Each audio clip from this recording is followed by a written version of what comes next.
Hello everyone and welcome to my first ever tier list video. So first things first, please do not skip straight to the end of this video. I know it's tempting, I do it, we all do it.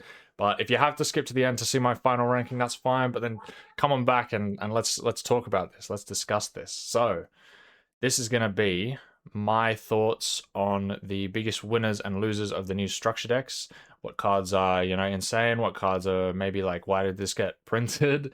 And obviously, yeah, who are the biggest winners and losers. So first time doing a tier list and all, keep in mind, it's an opinion. Take it with a grain of salt. I'll try to give justifications for each of them. And, if you disagree or agree, let me know in the comments. And I'll feel free to leave your opinions and I'll chat about it with you as well. I'll try to respond to each and every comment.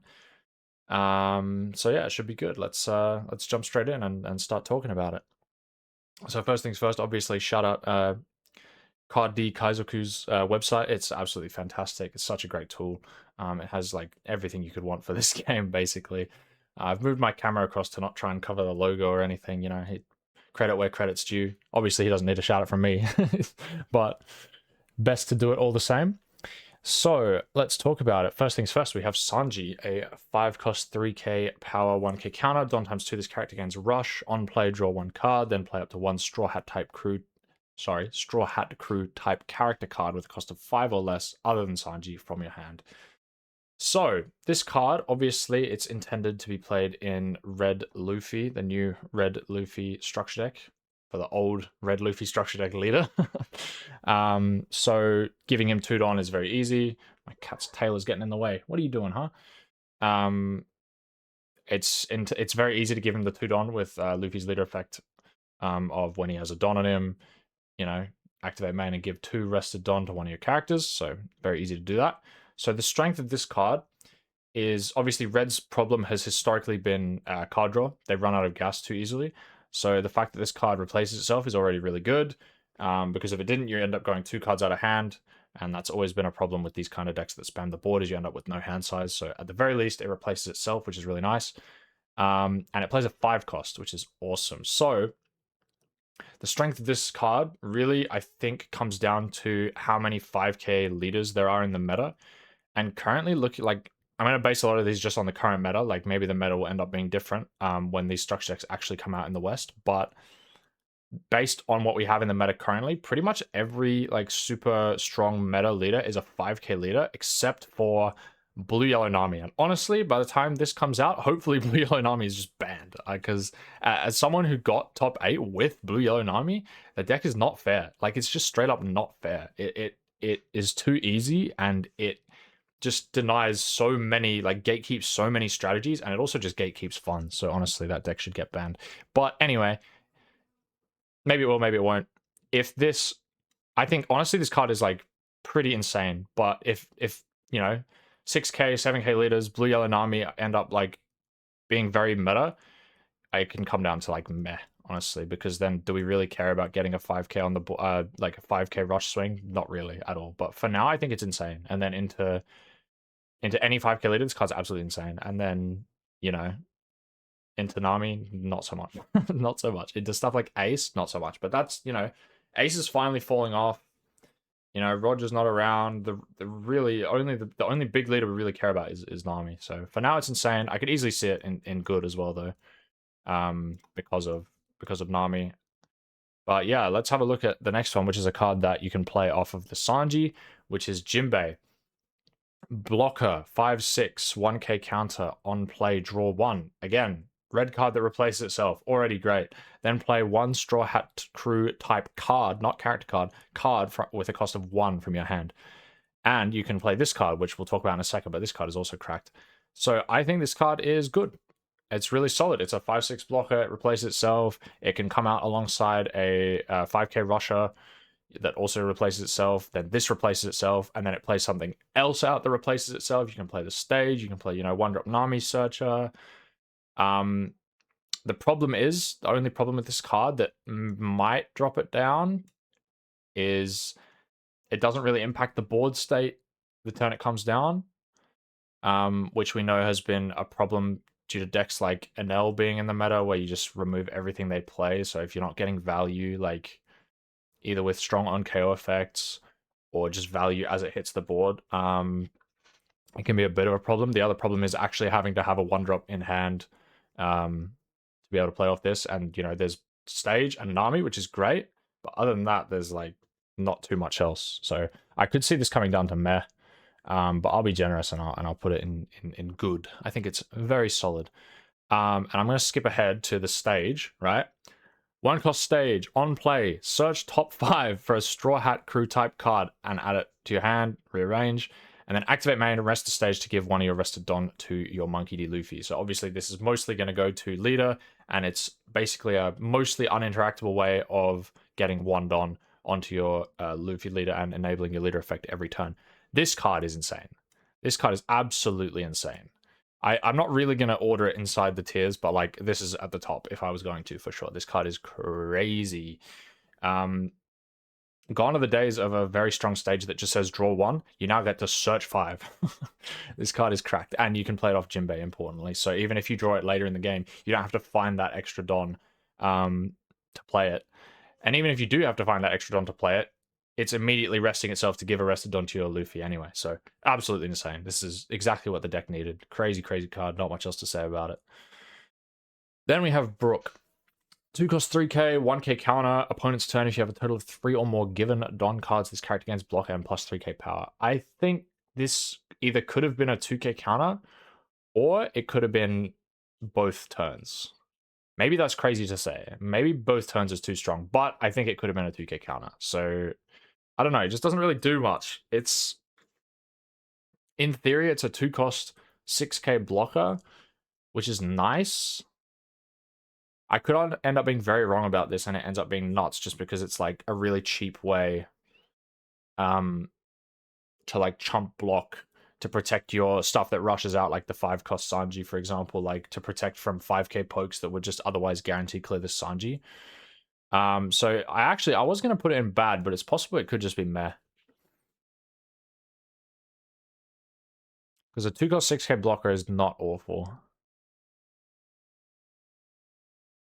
The problem is, right? The problem is that that's all it does. That's all it does. You can't play it off Jinbei. You can't attack with it realistically. I mean, you can give it 2 Don to poke 5 with leader effect, but I reckon it's either bottom of meh or like top of bad. I was going to initially put it in bad, so let's leave it there. And, you know, if I'm wrong, I'm wrong. And then our final new card of the starter deck, we have the other secret rare 7-drop 9k Luffy, no counter, obviously, because it has vanilla stats. If you have a total of 3 or more given Don cards, this character gains Rush. On play, give up to one of your opponent's characters minus 1k power during this turn for each Straw Hat... I keep fumbling over that. Straw Hat Crew type card on the field. The fact that it's Straw Hat Crew type card and not like character or anything like that, insane. Because it counts your leader, so it's always at least minus 1k. It counts itself, so it's always at least minus 2k. And then, you know, if you have Stage, that's a Straw Hat Crew type card. Any of the other board spam you've got. So this could easily end up minusing, you know, 4 or 5k, like easily, without a doubt. So not only is it a strong rusher, but like if this comes down on 7, you're guaranteed to remove anything that's rested, like no matter what, on 7. You can give a Don to your leader with a Stage. You can give then 2 Don to either something you've already got on the board or this, and then you're swinging, you know, like let's say 6, 7 or 8, and then 9 on your 7 Don turn. And you can easily clear, like if you have a Searcher or whatever, you can minus something by 4 and then clear it with the Searcher. This card is great. I think it's really good. I'm not sure if it's insane. I would put it top of good for now. Top of good. I think this card is really solid. And with more ways to give Don, like, this is just good. Especially with the sort of removal meta at the moment being, like, power reduction. Like, power reduction seems to be the strongest form of removal at the moment. Just power reduction and then swing. Because of the insane amount of, like, KO and effect protection that we have in the game now. All right, let's talk about green. Let's talk about the Mihawk structure deck. I'm sorry, the Zoro structure deck that's definitely supporting Zoro in a lot of ways. So let's talk about this card. You Can't Be My Samurai. 1-cost, 2k, 1k counter. On play, you may rest one of your / attribute leaders or Don cards. Importantly, draw 2 and trash 1 from your hand. So This one is a bit strange. I personally think this should have been a 2k counter, and then it's like really quite good.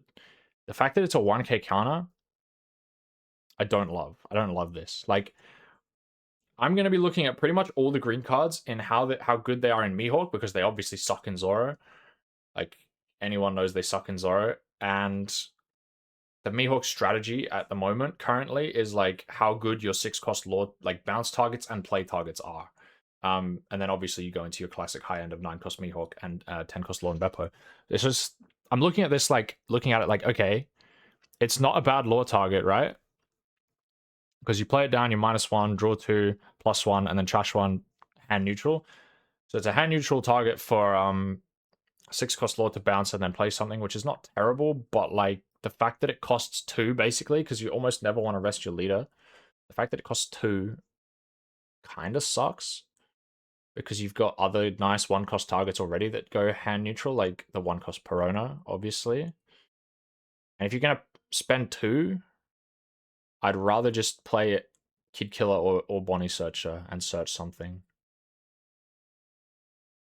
So I really, honestly, I don't like this card at all. I think this card kind of sucks, and I don't think it'll see play. But who knows? Maybe it will. So I'm willing to put it in bad. I'm not gonna put it down the bottom, but I'm putting it in bad. I don't like this card. I don't really see, like, even in Mihawk, I don't think it synergizes that well. It definitely doesn't synergize with Zoro. But I don't know. Mihawk does have a lot of bricks, but you know, we'll see. He has other ways to get rid of them. So anyway, we won't spend too much time on this. Let's talk about an actual good card, which is the 5-cost Odin. 5-cost 6k 1k counter on play, draw 1, which is everything's just replacing itself now. And ever since, you know, Purple and L came out, where literally everything replaces itself, this is sort of what you have to do now. Like, the power creep is real. Up to one of your opponent's characters with an original cost of 6 or less cannot be rested until the end of your opponent's next phase. Now, you're going to see this a lot in the starter decks, which is Enel hate cards. They obviously know Enel's too strong, and instead of hitting it on the ban list, they're just printing a bunch of cards that counter it, which is fine. I don't love it. I don't love that design philosophy, and will lead to a very slippery slope with power creep. But I like this card. I really like this card. And I'm a little biased. Those who know me for Wano cards, especially green Wano cards, but I really like this card. It gives me a good feeling playing green this card and being able to, like I said, hit a 6-cost base. So it doesn't matter if like Enel uses Varie to plus his Enel to 8k, it's still getting frozen, can't be rested, and it draws a card. This is an insane card, absolutely insane. It's another 5-cost to activate Mihawk's effect. It's a great 5-cost to play off 6-cost lore. It replaces itself. Like, the fact that you can now go, you know, Perona search, bounce Perona, play this, draw another card, replay the Perona, draw another card, freeze something, like, absolutely crazy. This card is nuts. I think it's probably insane. I can't see it not being insane. Like, this card is crazy. The only downside is that it's only hitting 1, whereas like cards like Perona are hitting 2, but that downside is sort of made up for by the fact that it draws you a card. Because Mihawk hand economy is like really important. If you get to the late game with lots of cards in hand, you basically can't die, because you just go 7k leader. And unless you're against a super board control matchup, like, you just can't die. Alright. That could end up coming down to like top of good, but for now I'll leave it insane. Mihawk. This card, I think, is bait. I think it's bait. Obviously it's a Mihawk card in the Zoro structure deck because, you know, you want to rest it. So it comes out, you rest it, you trash 1, draw 1, or draw 1, trash 1, which is nice. Mihawk with hand filtering is very nice. What I think lets this card down, like, don't get me wrong, playing, I should actually read out his stats first. I forgot to do that. 6-cost, 7k, no counter. Your turn, when this character becomes rested, draw 1 and trash 1. And then on play, if your leader has the slash attribute, play up to 1 Perona or slash attribute character with the cost of 5 or less from your hand. So obviously we want to compare this to 6-cost lore. The downside of 6-cost lore is it has 1k counter less, and you don't get a draw 1, trash 1. And draw 1, trash 1 is really not that relevant. But the upside of 6-cost lore is it can be a blocker. It bounces a 1-cost, like usually a searcher, back to your hand, so you can search again, which is fantastic. And you can play non/5 costs from your hand, for example, Bonnie Blocker and the Bonnie that freezes a Don or a card. And those cards are really important. So the fact that this can't play that, and it's not a blocker, and it doesn't bounce you a card for more hand generation, I feel like this card is just worse than 6 cost. 6 cost lore. It's still not terrible though. So I think it goes in meh. This card is pretty meh all around. I don't love it, but I don't hate it. So, and speaking of hate, this card, 4/5, 1k counter. If your leader has Slash, this character gains Rush character. On play, rest up to 2 of your opponent's characters with a cost of 2 or less. This card is trash. This card has to be trash. Like, it has Rush character, which is fine, but you're paying 4 for a 5k Rusher. Like, you clear up a weenie and that's about it. Like, it's good into, like, green-blue Luffy, maybe, or, like, Lucy to rest Rebecca blockers, but even then, it's like, it's 4 Don, bro. I'd rather just pay 4 Don when I go for game for, like, DMG and rests 2 things. Because the character rush really doesn't matter that much. And all it does is you play a 5k and swing it, and then your opponent immediately gets to swing 5 into this thing next turn instead of giving you a card from your life. So I think this card is just trash. Absolute trash. I can't see it ever seeing play unless, I don't know, there's...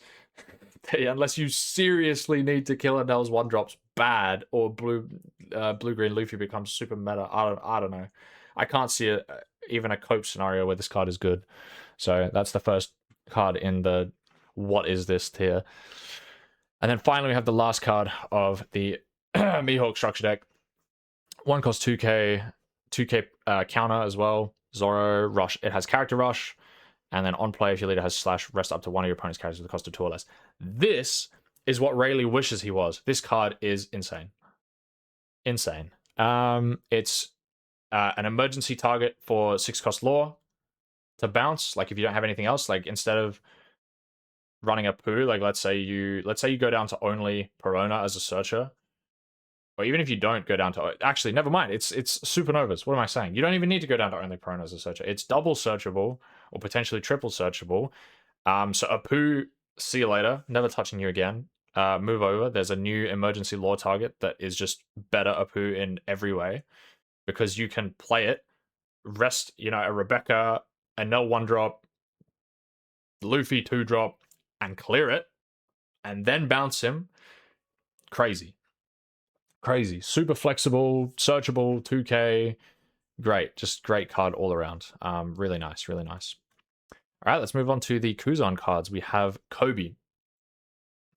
2 cost 1k and 1k counter blocker. You may trash 1 from your hand, draw 1 card. I think this card is really nice. It's really nice. It gives you more to do, especially on Kuzan, especially since obviously your God curve is even. You search, you play a Cavendish or a Bluegrass, Navy Cavendish, Bluegrass. 6-drop, then you 8 into 6 or into 7, whatever. So you have a really nice going second curve. This just makes that going second curve even better, especially when you don't have Tashigi. You basically get to play this down, and obviously you trash 1. So you play it down, -1, trash 1, -2, but then you draw 1, -1, and then leader effect to draw the one you trashed back to negative. So it's basically like free. It's just free. It's like if you don't have Tashigi, or even if you do have Tashigi, like, I'll just get a block on the field for no hand cost and then pass. And it's cycle as well. So it's just really nice. I don't think it's absolutely cracked or anything, but it's just really nice to have that as an extra play. Either on 2 going second, or just in the late game, a blocker that replaces itself is always really nice. Replace itself and cycles is really nice. So I think this is really good. Let's talk about Sakazuki, another even curve. Now this is the problem with Kuzan, is that his even curve is now like really good. So going first, losing the dice roll kind of feels even worse than usual. Okay, 4/5 Sakazuki, 1k counter. When attacking, you may trash 1 card from your hand. If your opponent has 6 or more cards in their hand, your opponent trashes 1 card from their hand. Already pretty nuts. On KO, play up to 1 Navy type character with a cost of 4 from your hand. Even better, because now you have a card that gets a really strong when attacking effect, but then it also has that added, like, if you swing into it, I'm just going to play something else.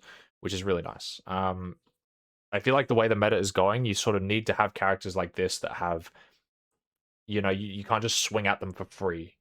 You need to have pros and cons of swinging at it. And that's why Nami is so good currently, because all of her little stuff, and even some of her big stuff, is like, if you swing at this, sure, you might clear it, but I also get a bonus from you clearing it. So it's like, do I really want to clear it? And that's why that deck is so annoying as well. So I think this card is really good.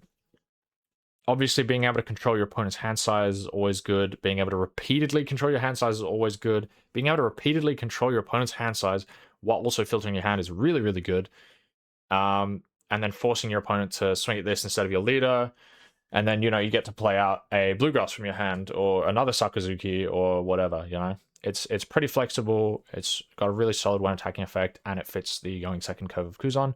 Again, I think it's just pretty good all around. Nothing too insane, but pretty good all around. And obviously, you're going to be seeing a lot of this. Like I said, Enel Hate, a 2-cost 3k, 2k counter. On play, you may trash one from your hand. Place up to 2 of your opponent's characters with a cost of 2 or less at the bottom of the owner's deck. So not only is it a Enel Hate, but the fact that it's not just Enel Hate, like it doesn't say put 2 1-drops at the bottom of the deck, it says put 2 2-drops at the bottom of the deck. So this hits, like if we think about the meta decks right now, this hits Enel hard, this hits Blackbeard, this hits blue-green Luffy like a truck, which I really like. That's like, flavor right there. I think this card is like top of good. I think this card is really solid. It's a 2k, so it's like no deck building cost. And then in Kuzan, if you're getting overwhelmed by 1-drops, you can spare 2 Don here to just slam it down and go, get rid of those. Don't want to see them again. They don't even go to trash, which is extra relevant for the Blackbeard matchup. They go to the bottom of the deck, which is just like the cherry on top. Really solid card, low deck building cost. I always really like tech cards that target specific matchups to have 2k counter on them. I love that when that happens. Sorry, I shouldn't be holding it over here because then you can't read it. I should be holding it over here. Anyway, next one is we have 6-cost Borsalino, first SR of the deck. So 6-cost 6k, 2k counter. If a card from your hand has been trashed by an effect, give this card in your hand -3 cost blocker. So they're basically going around and giving this to every color now. Like every color is getting the 6-cost 6k conditional -3 blocker. And obviously it's pretty good in other colors. I think it's extra good in Kuzan. Not like insane in Kuzan, but the fact that you can play it early is quite nice. Like if you get, for example, or you can turn into like a board swarm deck is what I should be saying. Like for example, if you play this on 4 or a Bluegrass on 4 or whatever on 4, and then you trash cards with it next turn, you could like slam down 2 6k blockers the turn after that if you don't have, a Kuzan, or you don't want to play a Kuzan or a Garp or whatever. You can just slam down 2 6ks, and I don't know, like I feel like Kuzan's hand can regenerate so quickly that it doesn't really matter that you're going 2 cards out of hand. So in those matchups where you have to be a bit faster, you have that option. And obviously 2k, low deck building cost, search for all that good stuff. I think this card is also quite good. Like I think this card is better than Jinbei. I'm not sure if it's better than, I think Jinbei is like bottom of good. I am ordering it after all. I didn't think I would be, but like this is just, I'm not thinking too hard about the order. It's just like the vibes, based on vibes. All right, let's talk about the last card in the Kuzan structure deck. A lot of people are saying that this card is insane, right? A lot of people think this card is absolutely cracked. It's 6-cost 6k with counter 1k. On play, if your leader has a Navy type, play up to 1 Navy type character with 8k power or less other than Monkey D card from your hand. So when I was first trying to translate the Japanese of this, I initially thought it said play an 8k Garp from your hand. And I was like, oh my god, this card is crazy. This card is absolutely crazy. You spend your first 2 turns searching, setting up the combo, whatever, and then you just go 6 into 8 into 8 on your 6th on turn. Crazy Exodia combo. And then I saw it was this. And I not only was a little disappointed because of what I thought it was, but I genuinely just don't think this is that great. Like, call me crazy. I think this could have been a 5-6 to fix your going first curve. So when you go first, you say, all right, I need my Garp and I need a Kuzan or a Sakazuki to play off of it going on 5. And I think that would have been good. Even if, maybe that's too strong, 5 cost 5k, whatever. Just some way to cheat out something to fix your curve. Instead, we have like you go one extra card out of hand to play a Kuzan or a Sakazuki. That's the only way this card is good, is if you play Sakazuki, because you're like, I need to get that out of turn earlier. Otherwise, you can just play Kuzan, and you get to keep one more card in hand at the cost of a 6k. But like I said before, in the matchups where you need to go fast, maybe this card is good. You know, maybe you just need that extra 6k on the board to be able to pressure down life a little bit faster, or pressure the board a little bit harder. But right now, I just don't know. I think, genuinely, I think people are wrong. And I might end up eating my words, but I don't think this card is that good. All it does is give you an extra 6k on the board, like if you were to play Kuzan. And even if you cheat out Sakazuki a turn earlier, it's still the same power as Kuzan. You're just minus a card in hand. I don't know. I think this card is meh. I think it's probably better than Mihawk, but I just think it's kind of meh. I think it's super underwhelming instead of what it could have been. It could have been a 5/6 with the same effect, and it would have been great. It wouldn't have been insanely broken, but it would have been like, it would have been insane. It would have been in the insane tier.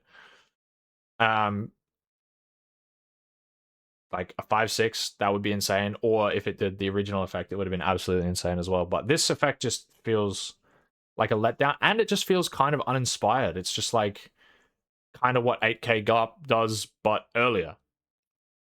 But that's not why 8k Garp is strong. 8k Garp is strong because it gets an 8k on the field, because you get two 8ks on the field, not because you get a 6k and an 8k on the field. I don't know.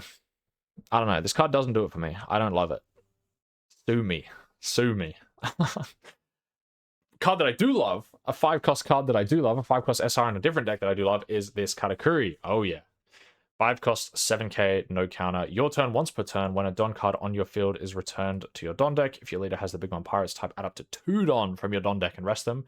And on KO, has an on KO effect. Love this. Makes people think about having to clear the board. Play up to one character with 8k power or less from your hand. Obviously, it can play itself if it has to, but obviously you want to be playing the 8-cost Katakuri 8k blocker, which is fantastic. I love this card. I love this card. The problem with Katakuri was you wanted to go first, and you wanted to see Perispera on 5. And the games where you saw Perispera on 5 versus the games where you didn't see Perispera on 5, night and day. Absolute night and day. The fact that you have this, which is now just like better Perispera, and spoiler alert, I'm working on a Katakuri list so that I can make a Katakuri video, because this is definitely the starter deck that I'm most interested in out of all the starter decks. I'm running 4 of this and 1 Perispera as like an emergency 5th copy of Katakuri, just to make sure I have that ramp on 5, that way to ramp. And this card is obviously just better than Perispera because it ramps 2 just from returning a Don, which is crazy. You're never going to be lacking for Don in this deck anymore. Never.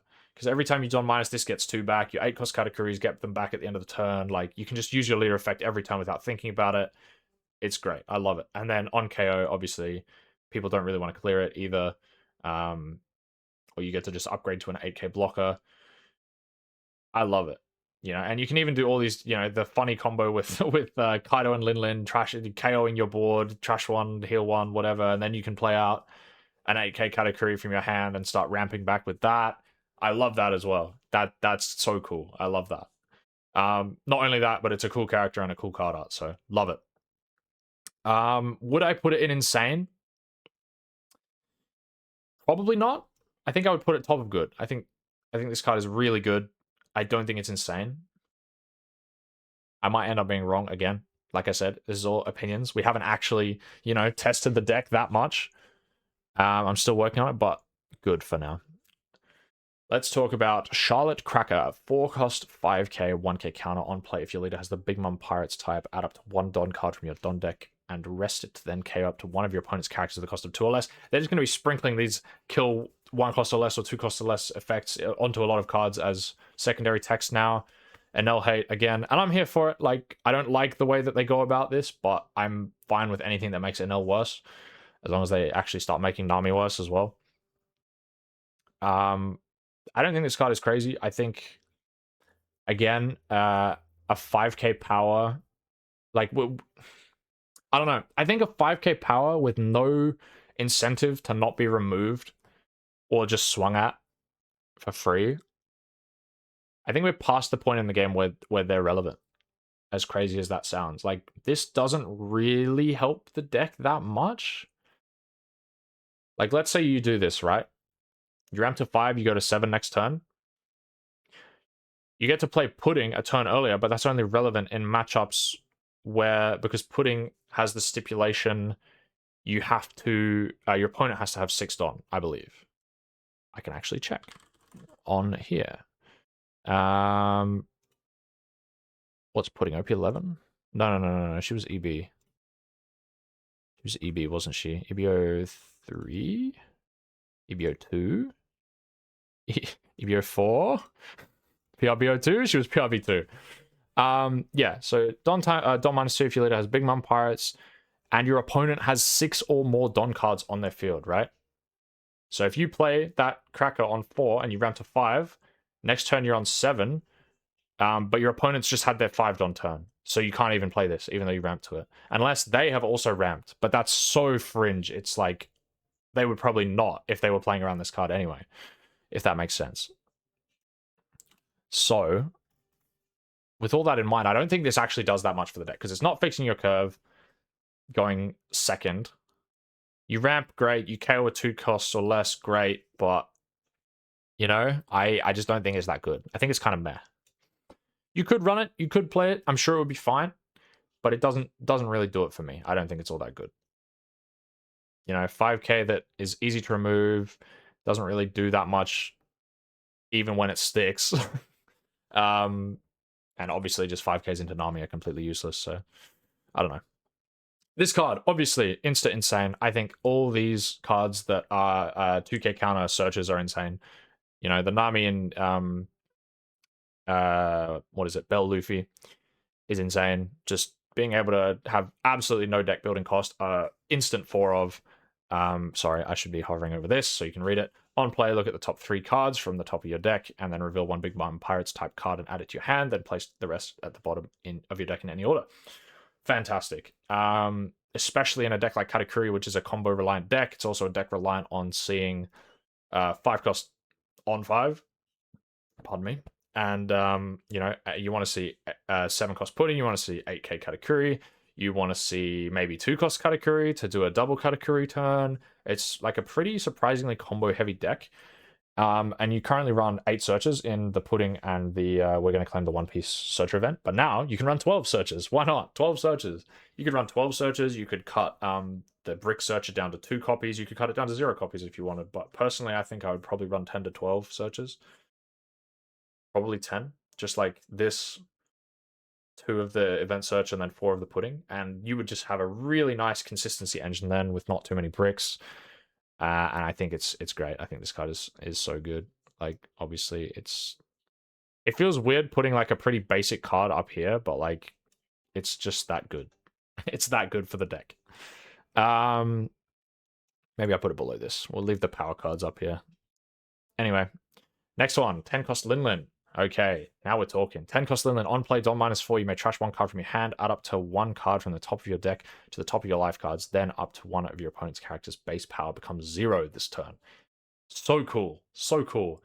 And if we remember what happened last time, we gave purple a generic Linlin that could trash 1 and heal 1. It ended up making the best deck in format and ended up getting pair banned. So giving purple healing is really nice. It's really strong. Even though it's Don -4, that's not really much of a cost because like this is ramping you back 2. So even if you played on 10, if you just have 1 Katakuri on the field, you're instantly back to 10 the following turn. So it's really not that bad at all. And obviously you probably have 8 cost Katakuris on the field as well, which just means like even if you have 1 Katakuri, like 1 of these and 1 of the 8 costs, you can play this and you can use your leader effect and you're still back to 10 the next turn. So it's really, really not that much of a cost at all. And that's what we're seeing with purple now, is that Don minus is sort of a fake cost for all the good purple decks. So that's a good sign. Healing in Katakuri is really strong. Obviously, healing in general is really strong. And then also being able to remove basically anything that's sideways.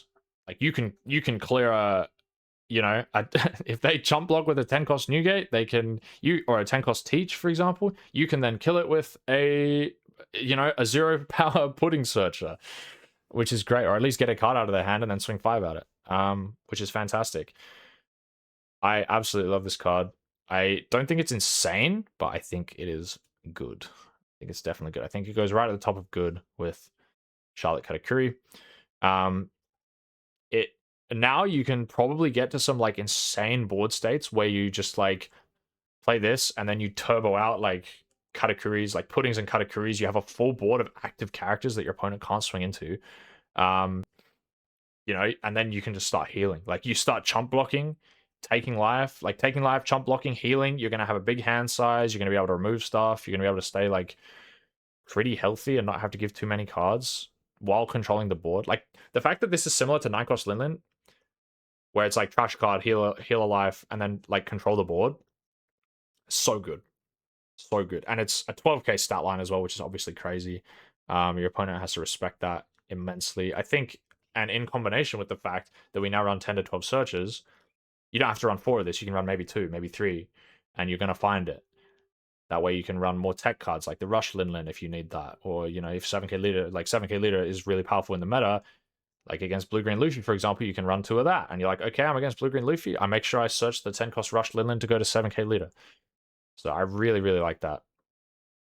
And then let's talk about, finally, the final card of the Katakuri starter deck, which is a 3-cost 4k, 2k counter. When attacking, Don -1, carry up to one of your opponent's characters with 2k base carry less. Sure, I get it. You know, more NL hate, more little guy hate. The only saving grace of this card is that it's a 2k counter, and that's saving it from being put in the bottom of the barrel with Rayleigh. It's just bad. It's just bad. There is almost no way you're ever playing this. Like, and I can probably think of better searchable 2Ks anyway. Like, the fact that it's when attacking and not on play, and it's Don -1. Oh, hell no, bro. Hell no, this card is terrible. Like, if it, like, against the Nell, right? You need to remove 1-drops. There's other cards for cheaper that are also 2Ks that bottom deck 2 1-drops. 2 1-drops.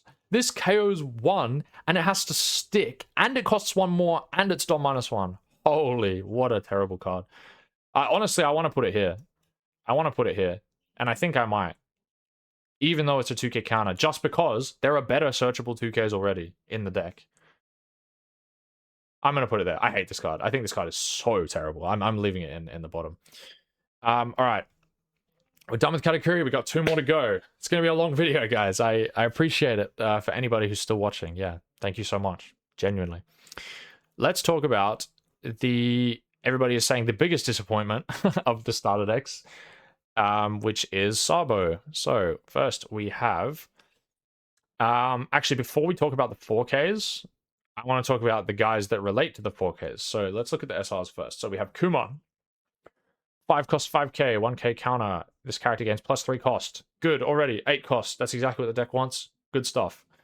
On play, give up to 1 rested Don cards to your leader. That's what the deck wants as well. Good stuff. Then play up to 1 Revolutionary Army type character with 4k power less from your hand or trash.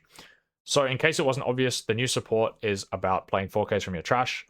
Because then Sabo's leader effect then buffs them up to 5Ks. So this deck is sort of all in the same boat as like this Sanji, where if the meta is a lot of 5k leaders, this deck could actually be pretty nuts. Like, if you think about it. But, you know, if Nami is meta, useless. Completely useless. Like, they'd never attack. So I don't know. Like, it just depends on how you evaluate the meta and how many 6 or 7k leaders there are in the meta. Whether you think this deck is good or not. But, like, just looking at this, going first, you didn't really have a great play on Sabo going first. It goes to 8k, 8 cost, which is nice for leader effect. Gives you a Dawn, which is nice, you know. Then it's swinging for 6k next turn. Your leader is swinging for 7k this turn. It does fight for a slot. Like, you probably want to play the blocker Sabo. So it sort of fights for a slot. I do think it's, like, pretty solid for a board spam strategy. I'm going to put him at the bottom of good. That might be crazy, but I'm going to put him at the bottom of good. I'm going to have to zoom out a bit as well. There we go. Yeah, bottom of good. I think he could easily go down to meh, but I think he's pretty solid. It especially helps that the 4Ks that he wants to summon are actually like quite good for their stat line and their deck building cost. But yeah, let's talk about the Koala first. 7 cost 6k, 1k counter. This character gains blocker and +1 cost. Great. Becomes an 8 cost. That's what the deck wants. On play, give a rested Don to your leader. Great. You can play it going first. So What I do like about this starter deck, which the Kuzan starter deck absolutely failed miserably at, it gives you good stuff to do on your bad curve. And Sabo has notoriously struggled going first. Like, you lose Daisho on Sabo, your opponent says, haha, second, and you go, oh, I lost the game, like, the game's over. So I do like, you get odd curve stuff that immediately enables your leader effect. I really do like that. So I think that's why it's going to stay in good for me, because all the Sabo deck stuff is sort of like, you can't really rate it individually. You have to look at it alongside the whole thing. Otherwise, you end up doing what people do and saying, oh, this is the worst starter deck I've ever seen. This is all trash. I'm throwing out my deck. It's rubbish. Because you have to look at the big picture, right? And it still might be trash. That's the thing. But like, let's give it a chance, shall we? Anyway, give one rested Don card to your leader, then play up to one Rev Army type character with a card with a 4k power or less from your hand or trash. Did this say hand or trash as well? Yep. So it's got that flexibility if you haven't managed to fill up the trash yet, which is really nice. I think this is going right next to Kuma in good. I think it's slightly... I think it's slightly less good than Kuma, because Kuma, being a cheaper character, he's basically doing the same thing. Like, sure, she becomes a 7k blocker, but on 7, she's also fighting for the slot with 6-cost Sabo, which is notoriously, like, really good. One of the best cards in the deck, if not the best card in the deck. Kuma is also fighting for the slot with 4-cost Sabo, but 4-cost Sabo is not as integral. Like, it's good, but it's not as good as 6-cost Sabo, if that makes sense. These cards both could go down to meh, but I think I'm going to have faith in them and put them in good. So, yeah, I mean, all that's left to talk about in relation to these guys is the 4k power stuff that they bring out. And I will say, I really am grateful that 2 of them have 2k counter, so low deck building cost, like I said. But anyway, let's start left to right. So, 4 cost 4k, can bring it back from the 2 new SRs. 1k counter, but it has a good effect. So, blocker, already really nice. You can bring out blockers, 2 blockers with this, which is really solid, or just, a 4k blocker that becomes a 5k, and this becomes a 6k. And KO up to one of your opponent's characters with 2k base power or less. So the big middle finger once again to Enel, to Blue Green Luffy, Blackbeard, which is great. I think this card is also good. Like I said, again, in a vacuum by itself, it's like here, like down here. But because it's being played from the trash off of these 2 when you need it on demand, it becomes quite good, I think. And then we have 2k counter, 4 cost 4k in Lindbergh, on play minus an opponent's character by 3k during this turn. I think, with power minus being really solid, I think this card is like mid to top of good. Give up to one of your opponent's characters 3k power during this turn, like minus 3k power during this turn. Like, the fact that you're playing, like, it's not as relevant with this because your opponent hasn't turned many, threatening characters sideways by your 5-don turn.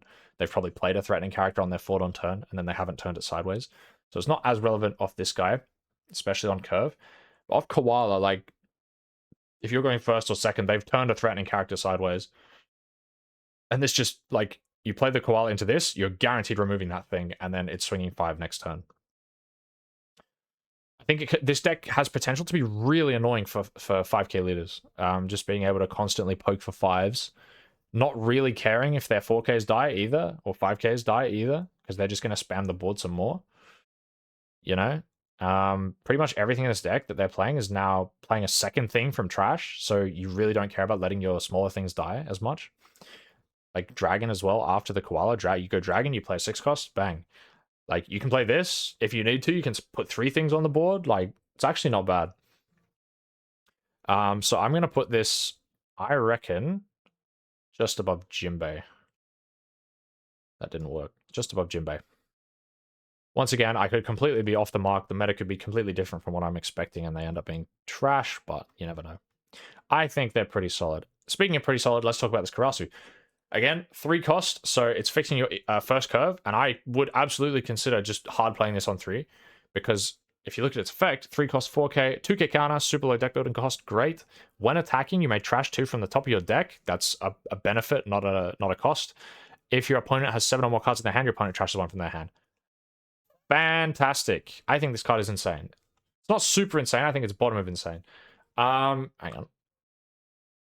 So let's say you play this on 4, or on 3, sorry. You mill. Your leader's probably still a 4k when you play this, but then next turn, like let's say you know, take some life, whatever. Although your opponent can only attack you once if you're going first. So maybe it's not super insane. But that's okay, actually, because you're still... No, yeah, that's fine, that's fine. So you play this on 3, then you play, you know, you mill some cards, whatever, you can counter with whatever you want to play off this guy, and then you can play him out, play another one out, and then you can go like 5-5. Like, if your opponent has a big hand size for whatever reason, you're ripping at least one card and swinging 5s. I just think that's so cool. I think hand rip is really, really solid in this deck, especially hand rip in general is really solid because you're a 5k, like you swing a bunch of 5ks, right? Nami doesn't care about that. What Nami does care about is hand rip, and this card is like very obviously, not only is it generic, but it's also very obviously targeting Nami. It's the only card really that we've seen that's targeting Nami, which is nice. We need more of these. 7 cards or more in hand. Nami's almost always going to have 7 cards or more in hand, especially in the early game, especially against Sabo, who's only swinging 5s and 6s in the early game. I just think this card is insane. I don't know. Maybe I'm overrating this card because 7 is like a lot, but also all the meta decks now just have huge hand sizes except for like Blackbeard, so maybe I'm not overrating this card. I just feel like I would hate to play against this card. I don't know. I think this card is insane. The fact that it's a 2k makes it insane. It has to be insane. If it was a 1k, it would be like here or here. The fact that it's a 2k, it automatically goes up to like here, I think. I hope that reasoning is correct, but I don't know. It's just, I love cards that have low deck building cost. It feels amazing. All right, let's talk about our final structure deck, and that is the Yellow Kid structure deck. And honestly, I think this deck is pretty crazy, but I feel like I was gonna say we've saved the best for last, but that might be getting too ahead of myself. Anyway, let's talk about Cavendish. Speaking of low deck building cost, 2Ks. 3 cost 3k power, 2k counter. On KO, you may trash 1 card from your hand, add up to 1 card from the top of your deck to the top of your life. Immediately, this card is like sending off danger sirens in my head, like this is broken, but I think it's not. I don't know. I feel like I'm severely overrating this card somehow because I think it's cracked, but I don't know.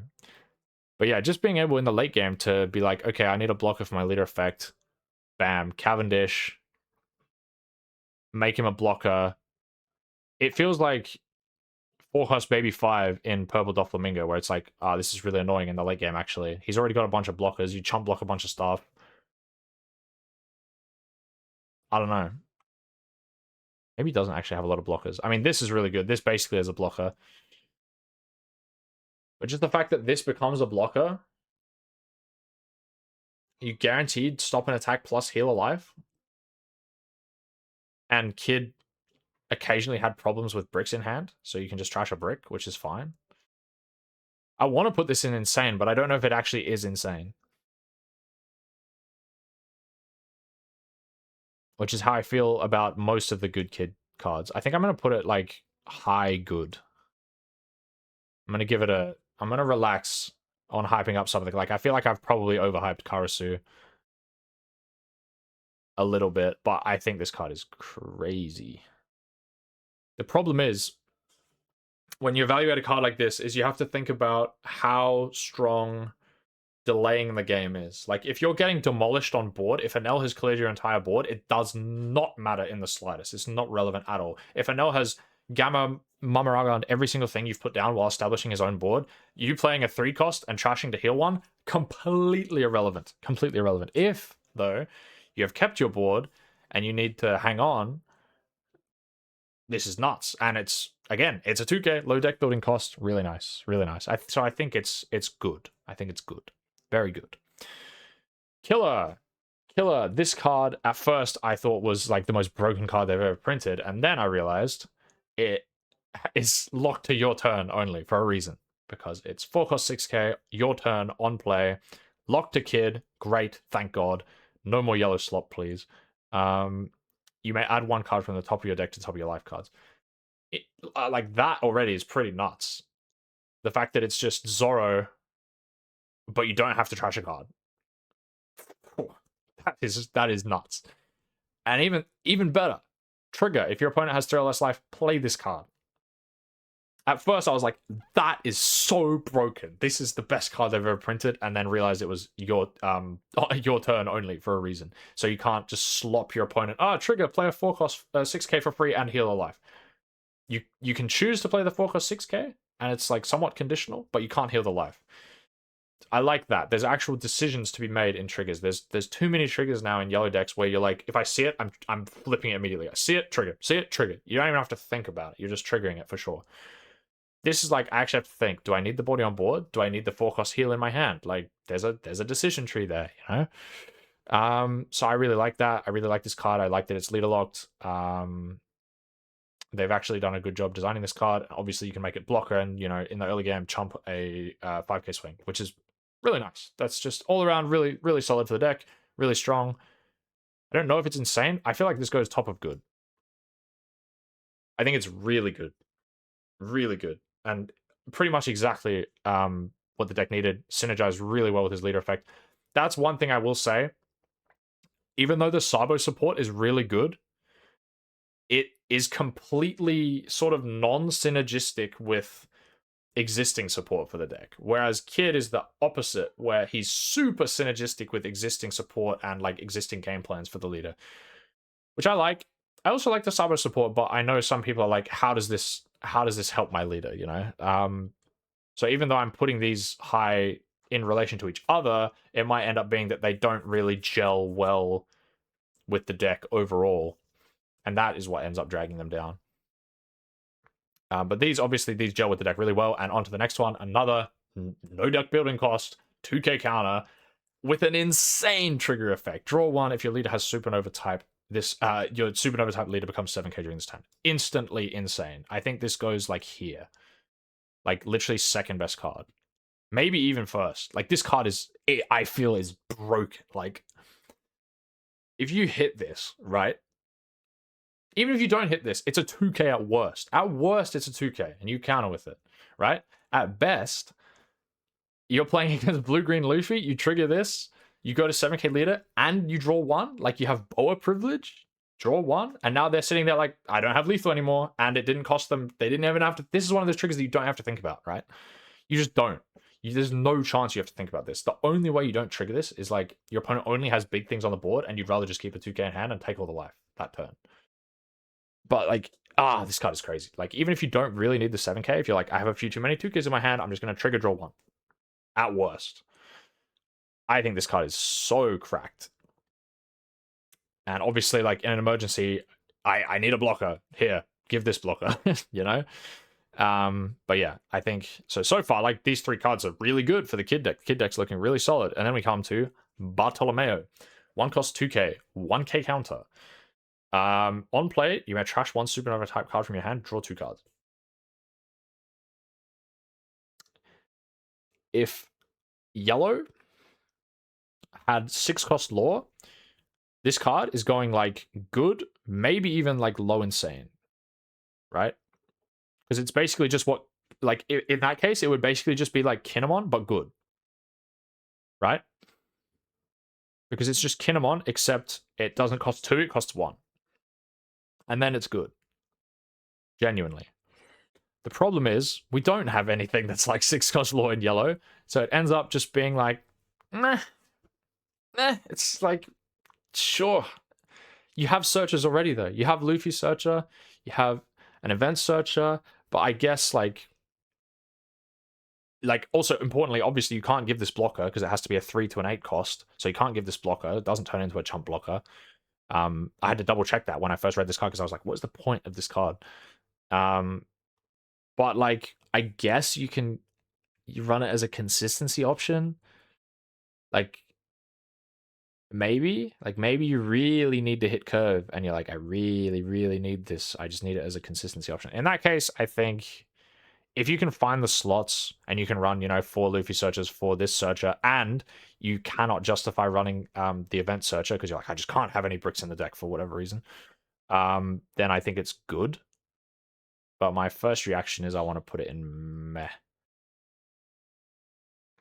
Because I think it's kind of meh, to be honest. I don't like the vibes. I don't rate the vibes. It just feels bad to me when you slam something like this on the field and it's a deck where it doesn't impact it that much, and then you also can't like use it in any way. Like green one drops have to be so carefully printed now because of because 6-cost law exists. Green one drops and green 5 drops have to be super selective of what they print just because green law exists, 6-cost law. There's nothing like that in yellow where you can like recycle your one drops that I know of. Not off the top of my head, I'm not thinking of anything sort of meta relevant. So I just don't see how this card is that good. So we'll leave it in meh. Maybe the deck ends up really needing the consistency that it brings, and it can go to like good. If this card was a 2K, bam. No deck building cost, insane. Consistency option with no deck building cost, insane. I absolutely love my no deck building cost consistency options, as you can tell by Brule being this high. And then our final card of the video, which is 6-drop 7k Eustace Captain Kidd. On opponent's attack, once per turn. I should say, when I was reading the Japanese of this card, I was almost having a stroke trying to figure out what it said. You may turn one card from the top or bottom of your life cards face down. Change the target of that attack to one of your Eustace Captain Kidd. Just says Eustace Captain Kidd, so it can be leader as well. With a base power of 5k or more. And then activate main once per turn. You may turn one card from the top of your bottom of your life cards face up. Give one rested Don card to your leader. I think this card is crazy. I think it's so good. Like, now you're sort of just... I feel like you just want to go second with Kidd and just go 4-6-8. Right? 4-6-8-8. Or whatever. The fact that you get, like, basically free redirect is so nice. It's so nice. And it can redirect to itself if it stops decks like a Nell from swinging 14 at a rested unit and guarantee clearing it. You just go, okay, if that 14 is going into my face and I'm taking a life, and I get to keep my board and draw a card. The flexibility of it is really nice. The fact that it's now no longer a viable strategy to say, okay, I'll just pass without attacking, so your life is face up, and now you can't use blocker this turn unless you do something about it. Now it's really easy to do something about it repeatedly. Because if they attack you at all, you just go, right, face down, send that. And then you can also, you're never running out of ways to turn things face up either, because you've got leader effect to turn it face up, and you've got this card to turn it face up if you, for whatever reason, don't need to use your leader effect, or you have other ways of, healing or trashing. Like, you can do 2 in 1 turn, like you can use it, and then you can heal, and then you can use leader effect at the end of the turn, stuff like that. I think this card is pretty nuts. I feel like this also goes like near the top of good. Right? Is it better than Katakuri? Maybe not. Maybe not. But I think it's near the top of good for sure. Right? In a deck where you already have to deal with like big blockers or big blocker singular, like healing, at least 1 big blocker per turn, and now they have a redirect every turn as well, potentially 2 if they get 2 of these on the board. You start going like, well, I guess it doesn't really work because there's actually a cost of flipping your life face up. But the fact that they can heal, so taking life is not a huge downside. They can chump block medium, like small to medium size attacks at least once per turn. They can redirect another attack, and you're going to start dealing with basically like, it's going to feel like playing against Lucy or Ace with healing, where like you only get a certain amount of attacks per turn, but then they also get to heal, so those attacks have less value, if that makes sense. I don't know. This feels pretty good because also their blockers are swinging, so this is like a fairly, actually surprisingly aggressive deck. Obviously, you have to factor in 8-cost Kidd burning your life, and all of a sudden you're dealing with a very aggressive deck that's also very hard to kill. So I think this card is actually pretty nuts. All right, well, that about does it for this list. Obviously you can, the exact ordering of this list is sort of whatever. I've tried to give it a rough order. You could, probably change things a few spots and it would be exactly the same. Wouldn't matter much. And, depending, a lot of these are meta dependent. Like, a lot of these picks are meta dependent based on what leaders are in the meta. If we're like, I'm basically just thinking of it as like the current meta. but the meta might end up being very different by the time we actually get these starter decks. So take it with a grain of salt. Please don't come back to this video in 6 months and be like, oh, well, you didn't account for the yellow Big Mom or the purple Kaido leader that we don't even know the effects for yet. But yeah, genuinely, if you agree or disagree with it currently, please leave a comment on the video. I'd love to discuss it with you guys, and let me know how I did for my first tier list video. I hope it was engaging and stimulating for you guys. And for those of you who have just jumped here from the end of the video, shame on you. And yeah, thank you very much. And I will be making some more gameplay videos soon, hoping to do my first starter gameplay video with Purple Katakuri, but obviously I want all the cards to be on the sim first, so that might have to wait a little bit longer. Anyway, thank you so much for tuning in. If you stuck throughout the whole video, thank you so much. It means a lot. Please like, subscribe, all that good stuff, and I'll see y'all later. Ciao, ciao.